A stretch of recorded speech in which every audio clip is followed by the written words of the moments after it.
Manchester United need an experienced striker, or let me say a proven goal scorer. Someone who's joining the team to score goals, not to learn. Okay, there will be some learning, but at least they're in a better place to score goals for the team. Someone who's joining the team, training with the players during the pre-season, and 2 months or 1 month later when the season will be on, they'll be in a good position to score 1, 2, 3 or 5 goals for the team. And we are still here talking about Manchester United surveying and targeting Delap and Ekitike. They're good players, yes. Ekitike is a good player scoring goals for Frankfurt. Delap is a good player scoring goals for Ipswich. But we are talking about one of the top players forward line in the Premier League. There is nothing going on in the Manchester United forward line. Zero and flat. Ekitike is a good player, but he's still learning. Delap is a good player, but he's still learning. Why do you have to buy players who are still learning and you already have enough players in the team who are learning? Zagzi is learning. Oyland is learning. Garnacho is learning. Ahmad is learning. But he's in a better place to score goals for the team, but he's being out because of the injury. He'll be back next season. And Ahmad being back next season, that means he needs someone to help him score goals for the team.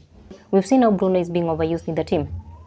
And I'm not saying he's not supposed to be playing for Manchester United, but being available week in, week out, 90 plus minutes, that's a clear definition of a player who is being overused. He's in that defense line. He's in the midfield. He's scoring goals for the team. He's teaching, which is actually coaching and playing at the same time. And we are still talking about Manchester United signing young players into the team. Reason being, they're young, 22 years old or 20, and they're cheap. If you look into the defense line, young players, Maguire, experienced player. Their midfield, Ugarte, Casemiro, and Bruno, they're experienced, yes, but Casemiro hasn't been doing so well this season. Ugarte, even though many fans have been complaining about him not doing enough, I guess he's one of the players who has actually played in Amorim's structure before. And even if he's not good enough to be a starting player, he's good enough to be a rotational player. Bruno, now the backbone and the engine of the team. He's doing good, yes, but he also needs time to rest. That means Manchester United need to sign enough rotational players. And not just enough rotational players, at least good rotational players. In terms of experience and the know, their forward line, where the whole drama is, young players who doesn't know what they're supposed to be doing for them to score goals for the team. They're trying their best, but they aren't good enough to score goals for Manchester United. That is, if they really want to be where they're supposed to be in football. We've heard Amorim talking about Manchester United challenging for trophies or even competing for the Champions League. That will not happen if the only thing we can hear from Jim Ratcliffe is Manchester United signing young players for future plans. By the same time, there are rumors of Manchester United selling Garnacho and Mainu. Now, what kind of young players are you selling and what kind of young players are you buying? You already have Mainu and Garnacho in the team and you're planning to sell them, but your main plan is signing young players into the team. Does anyone get what Manchester United are trying to do, or we just have to assume that things are so bad for them and they have actually decided to do the buying players business? Buy young players, give them time to grow in the team, then sell them when they are doing well with good money. They have been really struggling when it comes to scoring goals, and thank God Bruno Fernandes is doing well this season.